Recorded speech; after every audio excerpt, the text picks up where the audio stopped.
muchas gracias. Pues quisiera empezar, en primer lugar, con un comentario que me es muy grato hacerlo, porque yo creo que no hay nada más agradable que trasladar felicitaciones a colegas y amigos, y yo quisiera empezar felicitando al centro que ha organizado esta conferencia, al ITD de la UPM, por la oportunidad de esta convocatoria, por la calidad de las sesiones y, en fin, por la capacidad de convocatoria que ha mostrado. Yo creo que es un placer enorme para quienes llevamos mucho tiempo en la cooperación ver que se crean instituciones que están trabajando de una manera seria, en muy buena dirección y de la que vamos a poder aprender todos. Por tanto, felicitaciones de nuevo a todos los organizadores y a todos los que habéis estado detrás del trabajo de esta conferencia. El segundo comentario que quiero hacer es que, digamos, a estas alturas de la conferencia se han tocado muchísimos temas y, por tanto, mi tarea probablemente no sea descubrirles nada nuevo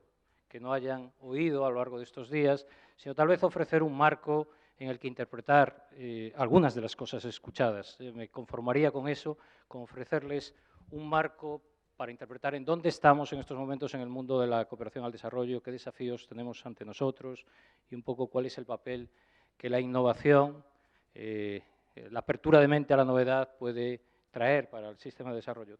Yo tendría que tener algo, ¿no?, para pasar. Bien.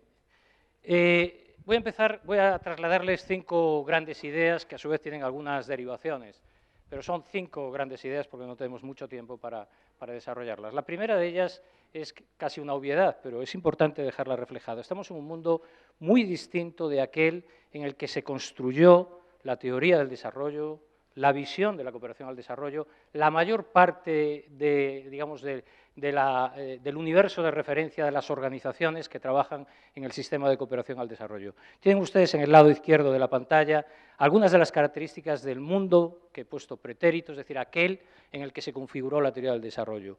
Un mundo que estaba caracterizado por una extrema división entre el norte y el sur, dos realidades que se presentaban como abiertamente diferentes y contrastantes. Era necesario, por tanto, pensar el sur desde una especificidad, desde algo que era específico y diferente del norte. En segundo lugar, en un mundo dividido en 2 grandes bloques, a su vez con potencias hegemónicas que las articulaban y algunas otras potencias que actuaban en un primer orden de jerarquía respecto al mundo en desarrollo. Y ese mundo bipolar permeó el conjunto de las relaciones internacionales y también la forma de entender el desarrollo, los debates sobre el desarrollo en aquel momento. En tercer lugar, un mundo fragmentado que pensaba el desarrollo fundamentalmente como un proyecto nacional. Había que crear estrategias nacionales de desarrollo. El ámbito internacional era relativamente poco relevante y lo fundamental se encontraba en cómo se producían las transformaciones en el seno de los países. En cuarto lugar, un mundo en donde había una coincidencia clara en torno a dónde estaban los pobres, es decir, la pobreza en el sentido de las personas pobres y los países pobres. Había una coincidencia plena, los pobres estaban en los países pobres. En quinto lugar, un mundo fundamentalmente anclado, particularmente el mundo más pobre, anclado en el entorno rural. Y, de hecho, la gran aspiración de la estrategia de desarrollo era la industrialización. Este era el propósito de buena parte de las teorías del desarrollo. Un mundo con elevado analfabetismo, por tanto, con una exclusión del acceso al conocimiento de buena parte de la población del mundo en desarrollo. Y, por último, un mundo donde había un escenario de llegada claro. Sabíamos, o se sabía entonces, que lo que se trataba es de convertir a los países en desarrollo en algo semejante a lo que eran los países desarrollados. Hoy estamos en un mundo totalmente distinto a aquel.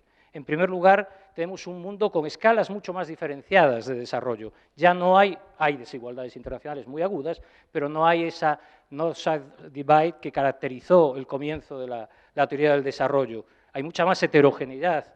Y, por tanto, hay también que dar respuestas diferentes a situaciones que son muy diversas en el mundo de desarrollo. En segundo lugar, un mundo mucho más multipolar.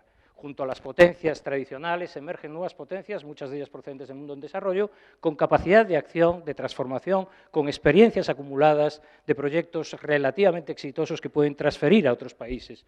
Un mundo enormemente más interdependiente y mucho más conectado los individuos por las tecnologías y mucho más interdependientes también los países por encima de las fronteras. Y eso nos obliga a pensar desde una perspectiva también de globalidad que antes no se hacía tan visible o tan necesaria en el pasado. Un mundo donde ya no coincide los pobres, dónde se localizan los pobres y la caracterización de países pobres, puesto que 2/3 partes de la población pobre que vive por debajo de $1,25 están localizados en países que no son los de más baja renta, sino países de renta media. Un mundo urbanizado, dominantemente urbanizado, en algunos casos del mundo en desarrollo incluso más que en países desarrollados, como es el caso de América Latina, un mundo crecientemente alfabetizado, es decir, con población con acceso a conocimiento y con ganas de expresar su opinión y de participar en los procesos de decisión colectiva, y por último un mundo con enormes restricciones que hace que pensemos que no tenemos tan claro hacia dónde tenemos que caminar. Hablamos y creamos palabras, como el personaje del Fausto de Goethe, cuando existe un problema, siempre hay una palabra que salva la situación. Tenemos la palabra para salvar la situación, pero no tenemos nada detrás de esa palabra. Esa palabra es la sostenibilidad. En suma, hay dos principios básicos de la teoría del desarrollo que se han roto. La teoría del desarrollo nació sobre dos principios básicos que son el principio de diferencia y el principio de semejanza. El principio de diferencia era el que antes señalaba. El mundo desarrollado es distinto del mundo en desarrollo. Tenemos en la realidad mundial una distribución bimodal, con países muy pobres, países muy ricos. Ese era el principio de diferencia. Y hay que pensar el desarrollo de una manera específica, no nos valen las categorías que creamos para pensar a los países desarrollados. Ese era el principio de la diferencia. El principio de la semejanza o de la convergencia es podemos hacer que ese mundo distinto se convierta en igual a nosotros si les damos ayuda, si les transferimos conocimientos y recursos para que vengan a ser similares a nosotros. Esos dos principios se han roto. En primer lugar, porque digamos, ya no está tan claro la diferencia, puesto que hay una gama de situaciones muy plural, y hay muchos de los problemas que compartimos norte y sur, desempleo juvenil, problemas de deterioro ambiental, inseguridad. Buena parte de la agenda es ya compartida y además estamos en una escala continuada de niveles de desarrollo y tampoco ya hay el principio de la convergencia, porque no podemos decirle a los países en desarrollo que vengan a donde nosotros estamos, porque lo que hoy se nos demanda es que ellos y nosotros caminemos hacia otro escenario que solo en parte conocemos, por no decir que casi no conocemos. Por lo tanto, estamos ante un mundo mucho más complejo y ante una tarea mucho más compleja. Acaba aquí mi primera idea. Segunda, bueno, ¿cómo respondemos a esto? Yo creo que hay algunas claves de la respuesta que se nos pide. La primera de ellas es que necesitamos tener una respuesta integral y comprensiva. No nos vale la simplificación de los problemas del desarrollo. Esta es alguna de las críticas que se hizo a los Objetivos de Desarrollo del Milenio con cierta pertinencia. Se había acotado en exceso la agenda del desarrollo. Siempre es necesario, cuando se crea una agenda, acotar, porque los problemas son muchos, pero se había acotado de tal manera que dejaba afuera problemas muy relevantes y aspectos claves para definir estrategias de desarrollo. Hoy tenemos que pensar que el mundo es más heterogéneo y si que queremos construir desarrollo lo tendremos que hacer integrando a todos y, por tanto, con una agenda mucho más comprensiva y mucho más diversa. Tendrá que ser, además, una respuesta corresponsable, en el sentido de que hay que distribuir la voz y la responsabilidad de una manera distinta. No nos vale ya norte frente a sur, nosotros frente a ellos, que es la base sobre la que se construyó buena parte de la teoría de la cooperación al desarrollo. Nosotros, los desarrollados, ayudamos a los países en desarrollo. Esto ya no funciona así. Esta ruptura, esta división, esta dualidad, nosotros y ellos, ha de acabarse para decir tenemos que trabajar todos conjuntamente, obviamente desde la responsabilidad y las capacidades de cada cual, pero distribuyendo voz y responsabilidad de una manera mucho más difundida, por decirlo así, que en el pasado. Tiene que ser además una respuesta cooperativa, porque buena parte de los problemas son globales y requieren acción cooperativa global. Tenemos que construir una acción colectiva de calidad a nivel internacional. Y eso es complicado, no es nada sencillo en un mundo que en el ámbito internacional está totalmente desorganizado, anárquico, es un no sistema internacional. En cuarto lugar, tenemos que construir respuestas desde la base, no solo porque la ciudadanía quiere participar en función del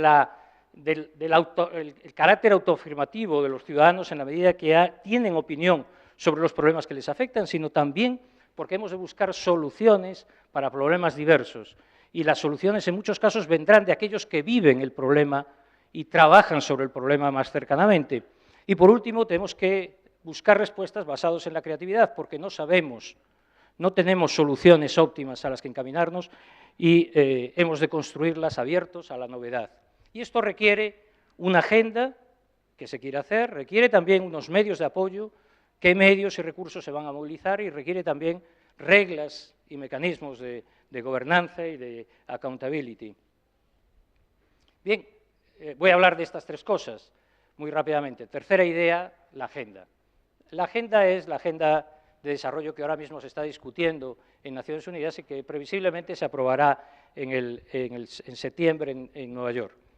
Realmente es una agenda que, por lo que conocemos, están todavía por definir de manera última algunos targets que están en discusión, y está también por definir los indicadores con los que se medirán esos targets. Pero básicamente, digamos, el grueso de los objetivos, todos los objetivos están ya definidos, y el grueso de los targets están también definidos.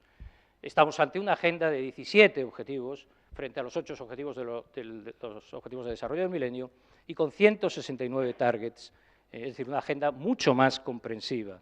Y además una agenda que se define desde su origen como universal, es decir, una agenda que ha de interpelar y comprometer a todos y cada uno de los países, a los países en desarrollo y a los países desarrollados. Y esto también es una diferencia importante con los objetivos de desarrollo del milenio, que era una agenda asimétrica. Demandaba cambios a los países en desarrollo, pero apenas generaba compromisos para los países desarrollados. Hoy esta agenda se plantea, otra cosa es que lo consigamos, pero esta agenda se plantea como una agenda universal, que a todos concierne y a todos afecta y a todos obliga en el esfuerzo. Ha sido además una agenda construida con alta participación para lo que Naciones Unidas puede promover. Desde luego, en lo que yo conozco, es el proceso de más abierta participación que nunca ha promovido Naciones Unidas en su historia. Es, por tanto, una agenda compleja, construida a través de un proceso de negociación, aunque el núcleo sobre el que se articuló la agenda es la negociación intergubernamental. Y con tres dimensiones básicas, que como no tengo tiempo no las voy a desarrollar, pero las dejo aquí sentadas. Una primera, que es culminar la tarea de los Objetivos de Desarrollo del Milenio, es decir, avanzar y terminar ámbitos relacionados con la pobreza y las dimensiones sociales, incluidas algunas nuevas dimensiones, como la desigualdad, una dimensión importante que no había contemplado los Objetivos de Desarrollo del Milenio y que, sin embargo, estaban en la Declaración del Milenio.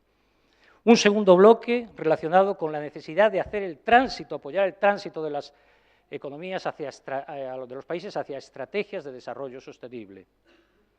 Es el gran elemento de novedad de la agenda. En los ámbitos ambientales, los Objetivos de Desarrollo del Milenio tenían un objetivo, aunque después tenían algunos targets en otros objetivos. En estos momentos, los ODS, que es como se llama los objetivos de la nueva agenda, tienen 7 objetivos de los 17 relacionados con el medio ambiente. Es decir, la sostenibilidad es clave en esta nueva agenda. Y, por último, promover bienes públicos internacionales. Ahora, ¿supone un cambio radical esta agenda? Bueno, pues yo creo que depende. Depende de cómo contestemos estas 5 preguntas. La primera, ¿realmente irá más allá de la lucha contra la pobreza y las dimensiones sociales y el ámbito de las dimensiones sociales? Es decir, nos meteremos a todas las dimensiones transformativas, incluidos aquellas relacionadas con la sostenibilidad, que plantean la necesidad de desligar el crecimiento económico del deterioro ambiental. ¿Seremos capaces de hacer esa transformación o nos quedaremos con una agenda, si se quiere, light, relacionada de nuevo con pobreza y algunas exclusiones, por importante que sean esos aspectos, que lo son sin duda? En segundo lugar, ¿afectará más que a los países en desarrollo? Es decir, ¿será universal? ¿Lograremos que nuestros gobiernos discutan en el Parlamento cómo convierten esa agenda en política pública? ¿Conseguiremos eso en España? ¿Lo conseguirán los demás países para hacer que sea política pública en cada uno de los países? En tercer lugar, ¿irá más allá del ámbito de la cooperación al desarrollo? ¿Es una agenda de cooperación? ¿Es una agenda que implica al conjunto de los actores sociales y particularmente al gobierno, a los gobiernos en todos sus departamentos, o será una agenda solo de cooperación? ¿Adoptará mecanismos de accountability? Porque los ODM hicieron un muy buen seguimiento, crearon un buen mecanismo de seguimiento de cómo se avanzaba, pero no crearon ningún mecanismo de accountability, entre otras cosas porque no se sabía quién tenía que hacer qué. ¿Lograremos superar ese problema en estos momentos? Y, por último, movilizará a los medios de apoyo para hacer la realidad. Y en eso se está discutiendo en estos momentos en el ámbito también de otra conferencia que habrá dentro de unos días en Addis Abeba de financiación del desarrollo. obviamente se necesitan también reglas y gobernanza global. Y yo creo que aquí nos enfrentamos al trilema que Rodrik nos planteaba de hasta qué punto somos capaces de hacer compatible globalización por una parte, Estado nacional por otra y democracia. Y no es fácil.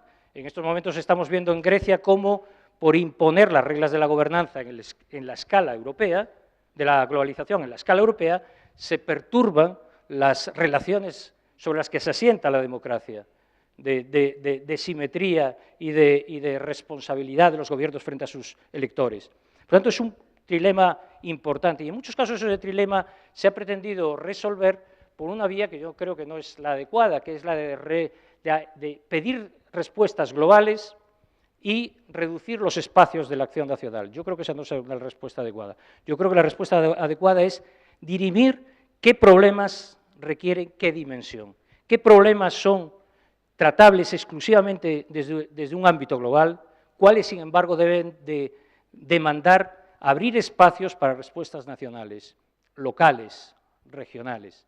Y ese es el gran desafío, en mi opinión. Cómo identificamos cuál es la respuesta adecuada, cuál es el nivel de respuesta adecuada a cada uno de los problemas que nos enfrentamos. En definitiva, la cooperación al desarrollo tiene tres grandes misiones que están puestas al final. Gestionar las interdependencias extremas que se producen en el ámbito de la globalización, y eso requiere respuestas globales porque los riesgos a los que afectan son sistémicos. En segundo lugar, requiere generar un suelo de protección social básica a los individuos, más allá de las fronteras, es decir, de respeto de los derechos humanos, y eso el ámbito internacional lo tiene que garantizar, pero después cada Estado nacional tiene que conceder y desarrollar esos derechos más allá de lo que le reclaman. Es decir, tiene que ampliar el espacio propio de la ciudadanía de cada país de acuerdo con sus capacidades y con sus recursos. Y por último está la corrección de las desigualdades internacionales, que requiere abrir espacio para que los países definan cuáles son sus políticas, cuáles son sus respuestas a cada uno de los problemas que padece. Y eso requiere una gobernanza que se asiente sobre principios distintos. El primero de ellos, para mí, muy claro, algo que nació en la discusión ambiental, pero creo que debe ser trasladable al ámbito de la cooperación internacional en general, que es el principio de responsabilidades comunes pero diferenciadas. Compartimos problemas, pero tenemos capacidades y recursos distintos y responsabilidades distintas, y eso debe de interiorizarlo el sistema internacional. Un principio de coherencia. No puede ser que los capitales se muevan libremente y las personas estén cada vez más restrictas en sus ámbitos nacionales. Es decir, hay que buscar cierto grado de coherencia en el tono con el que regulamos las distintas transacciones, relaciones entre países. En tercer lugar, una gobernanza basada en la diversidad, en que somos distintos y tenemos capacidades distintas, y no vale de nada hacer normas globales, espacios, terrenos de juego nivelados, como se suele decir, para después crear excepciones. Esa no es la forma. La forma es construir reglas que partan del reconocimiento de la diversidad, de las distintas capacidades para responder a los problemas. Una gobernanza incluyente, transparente y responsable, indudablemente. Y, por último, una gobernanza con respeto al principio de subsidiariedad. Yo creo que esto es muy importante. Todo aquello que se pueda resolver en el ámbito local no debe pasar al ámbito regional, y lo que se pueda resolver en el ámbito regional no tiene por qué estar en manos de los espacios globales, entre otras cosas porque los ciudadanos tienen más capacidad de control sobre aquellos ámbitos que les son más cercanos. Y última idea, sobre los medios de apoyo. En estos momentos se está discutiendo cómo construir los medios de apoyo para la agenda internacional. Digamos que la visión pretérita nos hubiese llevado a pensar que los medios de apoyo básicamente son las finanzas y la condicionalidad. Así se basó la cooperación al desarrollo durante mucho tiempo. Doy recursos y condiciono políticas. Bueno, es lo que hacemos en Europa con Grecia, no otra cosa, y con Portugal. O sea, no me estoy refiriendo al pasado pretérito, realmente estoy hablando del presente muy presente.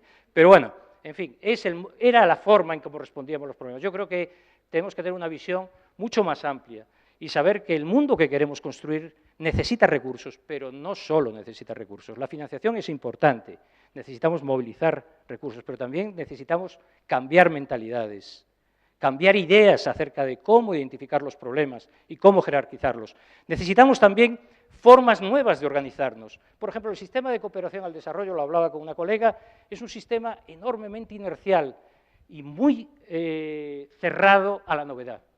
así no podemos responder al mundo actual. Y tenemos que aprender de muchas empresas que en eso han sido mucho más sensibles a los cambios y han creado culturas más abiertas al cuestionamiento. Yo, que me estoy pasando, pero bueno, estoy ya terminando, convivo en Naciones Unidas, en organismos asesores, en Naciones Unidas y en la Gates Foundation. Os he de decir que es totalmente, y bueno, y en el gobierno español también, por cierto, en el Consejo de Cooperación Español, totalmente distinto. Uno observa que cuando tiene una idea y la defiende en el Consejo de Cooperación, no pasa nada. E incluso aunque convenza, no pasa nada, y aunque te den la razón, no pasa nada. Pueden pasar años y todavía la idea seguirá flotando. Mi experiencia personal en la Gates Foundation, para explicar este cambio de cultura, es que Gates, si os acordáis, cuando vino a España hace ya 3 o 4 años, más o menos, dijo que estaba en contra de que España diese ayuda a los países de renta media, y utilizó el caso de Perú. Bueno, yo estoy en contra de esa posición, y cuando entré en el Advisory Group, lo primero que le dije es: yo estoy en contra de esta posición que ha defendido Bill Gates. Y entonces me pidieron argumentación. Había otros colegas que también estaban en la misma posición, no es que yo convenciese a todos los demás, pero quedaron convencidos. En estos momentos la Gates Foundation tiene una posición totalmente distinta. Es capaz de cambiar posiciones de una manera rápida si entiende la argumentación y le convence. Esto no pasa con las administraciones. Necesitamos culturas capaces, permeadas de estas posibilidades de cambio, flexibles, abiertas al conocimiento, sabiendo que buena parte del desarrollo es conocimiento, con medios técnicos, porque los medios es necesario también generar tecnologías para resolver problemas, y aquí se ha discutido mucho de esos, y con voluntad política. Todo eso es necesario transferirlo y ponerlo en valor para crear la agenda. Ya casi mi última transparencia, creo que la penúltima, es que eso implica actuar y actuar conjuntamente abierto a la novedad. Y yo creo que ahí señalo 3 principios. El primero es porque desconocemos a dónde queremos llegar, es necesario tener la mente abierta y estar abiertos al aprendizaje.